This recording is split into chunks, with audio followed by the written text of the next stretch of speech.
Hey, you know what? Fuck this intro. I just got done watching the movie Michael today, and people know me. I got two sides. People know me as heel, other know me as thirsty fucking Jack. God damn it, you go get thirsty Jack because for what I got for that movie, Michael. This is the main reason why a person like that, Michael Jackson, he is one of the most iconic artist of all time, the king of pop. His life is so big, you couldn't put in the movie. I felt like the movie belongs in Netflix and you should divide it up at least 4 or 5 parts. Likely 5 parts, to be honest with you.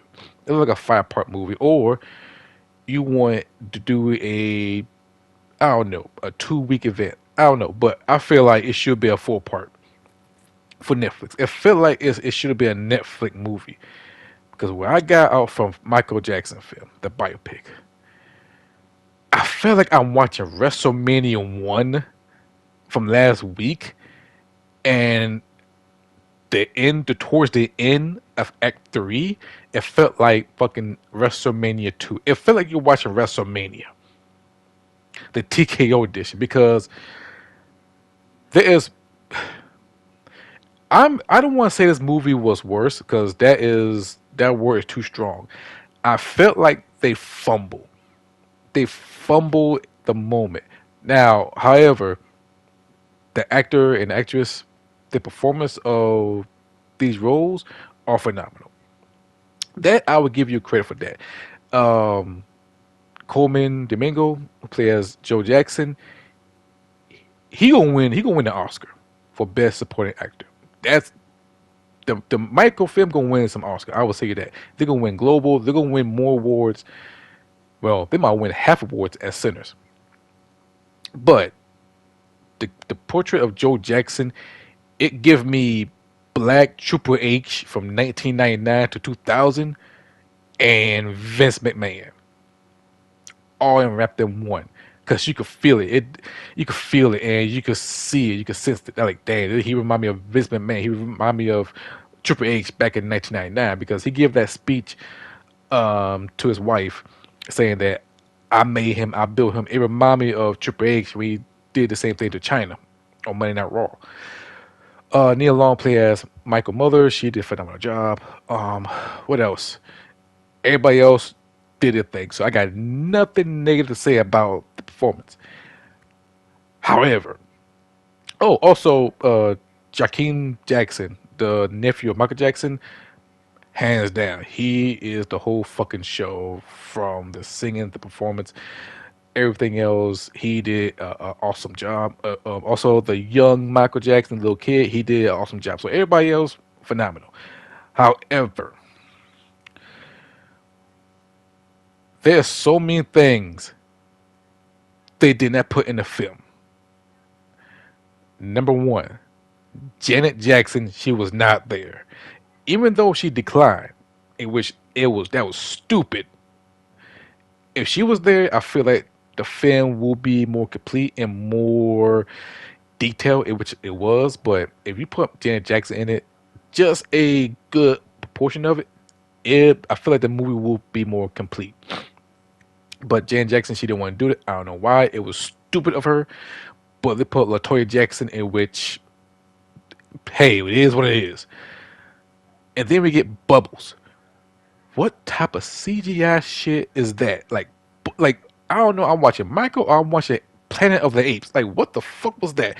I know we seen Bubbles in the TV movie Jackson the American Dream. Okay, cool.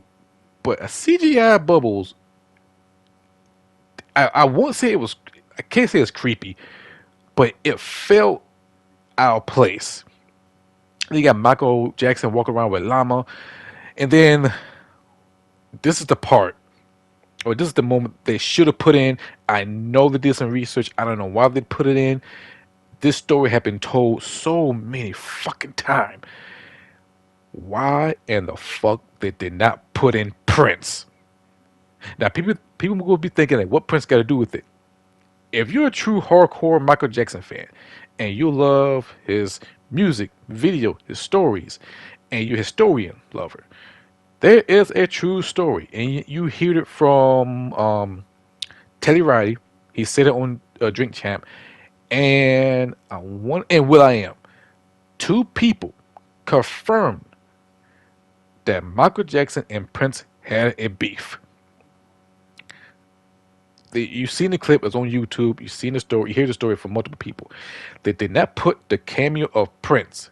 Hell, when I saw the outfit from the trailer, it was a blue army jacket with a tie and a blue t-shirt. If you've seen the outfit, he wore it to the James Brown celebration concert. It was on YouTube. I've seen it. When I saw the outfit, I'm thinking, oh my God, we're going to see Prince. I even said it in my group chat.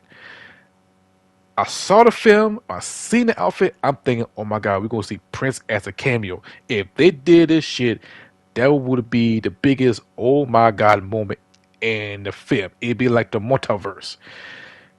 They fucking fumbled it. They did not put it in. They skipped the whole thing. James Brown did make a cameo. They didn't. And I don't know why either Prince, either they don't want to do it, they fumbled that bad. What else they took out? They took out Deanna Ross. I think supposed to play by Kat Graham. They took that out and replaced it with Gladys Knight. I don't know if that was accurate, but they took that out. Um, I feel like it's a lot of time jump. And the way they did, I don't know if they're supposed to do that or I feel like I'm doing the cutscene from Black Ops 6. Just the way they did the whole shit. What else they did with Michael?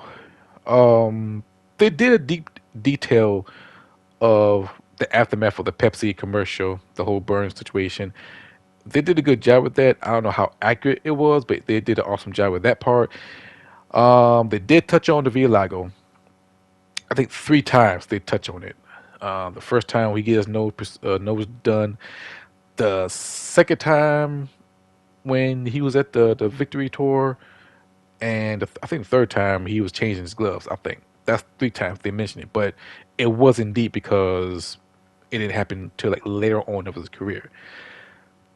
What else? It was so many shit in the film.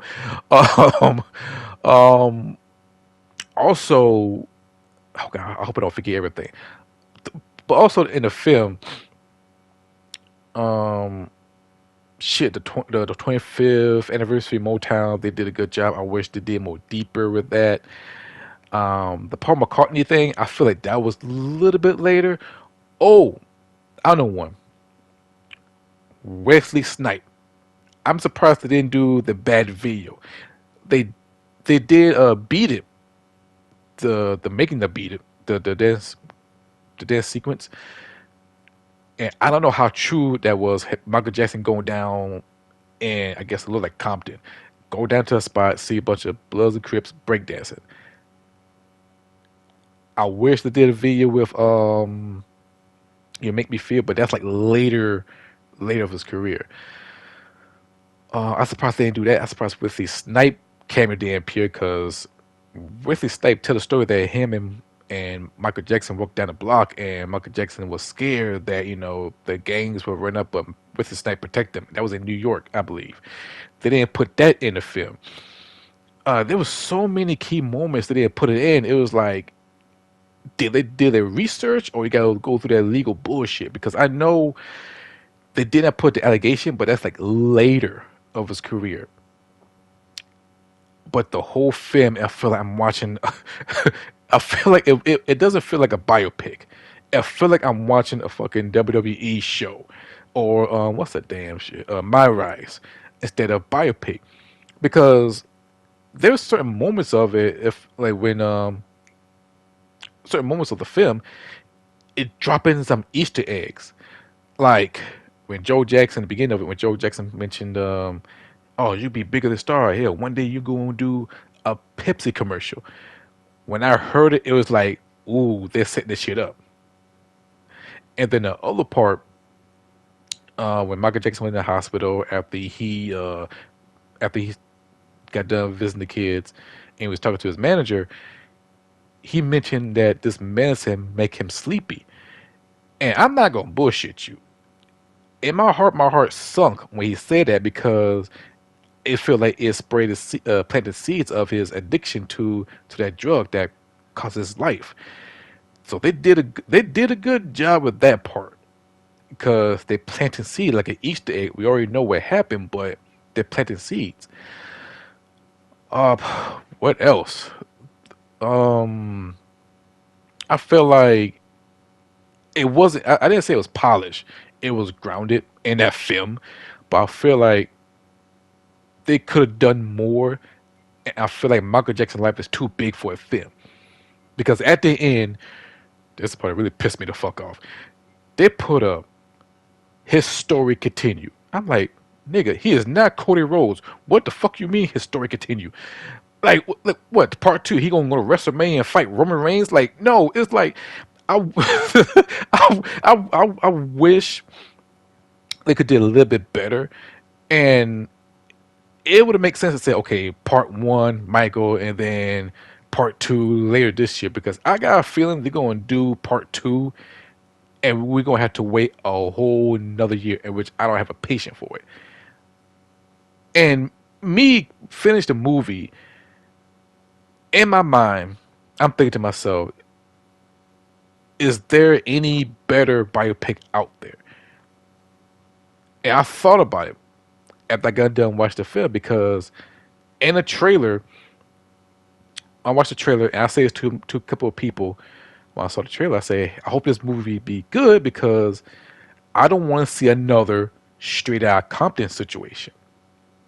What I mean is, people would tell the story and make those certain people look like shit. Prime example, Easy E. In that film, in Straight Outta Compton, Easy E was rich, but in the film, they made him look like he was poor and broke. He had to go back selling weed, in which that's the most cock and bull bullshit I've ever heard in my life. But in situation in Michael, I saw the trailer. I'm thinking like, okay, I hope they're talking about Neverland. I hope they got Macaulay Culkin. I know they're gonna bring up the allegation. I hope they bring up Prince. I'm still pissed off they didn't show it. So much expectation, so high. I'm thinking this is gonna be the greatest biopic film of all time since The New Edition. Boy, I was let down because the movie ended when he was doing the bad era.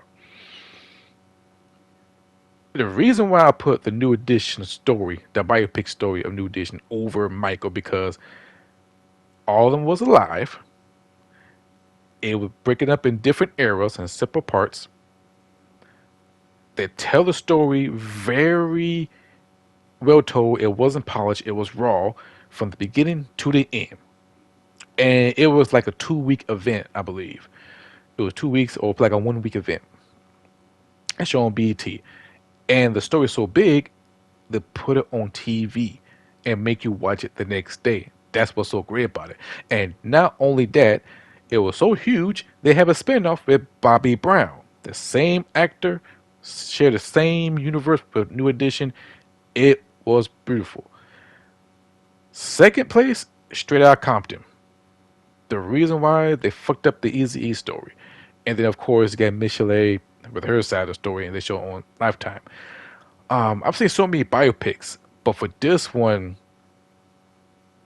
Michael film should be on Netflix. It should be a full part because it's so huge and big. But Jesus Christ, it could have been a lot better. It's not bad. It's not terrible. I feel like they fumble. Now, the arts, the whole 9 yards, it looked beautiful, but it's a fumble film. I'm not saying it's bad, but it's a pretty good film, and it looked polished. And I get what people saying that, oh, they show all the good stuff from Michael Jackson. I'm like, well, he did get beat up by his father, and he, went through the Pepsi commercial, the flaming, which that's a oh my god moment in which they show it. The other part they know about is they show the big patch, how bad it was, and not only that, they show how many time he got his nose done. Excuse me. So they show that part. Ugh, this whole film, it's a fumble. It's not bad. It's not shitty, but it feels like a fumble. It should be on Netflix. Where I would recommend it. I mean, if you're a hardcore fan, I mean, it is what it is. But you're a casual fan, you want to enjoy yourself, no matter what. I mean, go for it. Go for it, because I'm not gonna stop you. But I feel like it should have been better. Um, that's all I gotta say about that damn movie because it should have been better than this shit. So yeah, I'm done. Shit. But if you enjoy this Thirsty Jack edition, leave a like, share, comment, drop some coins. Give me your thoughts about Michael. Is it the best, worst, fumble? Give me your pins about it. Until then, see you guys next time. Bye.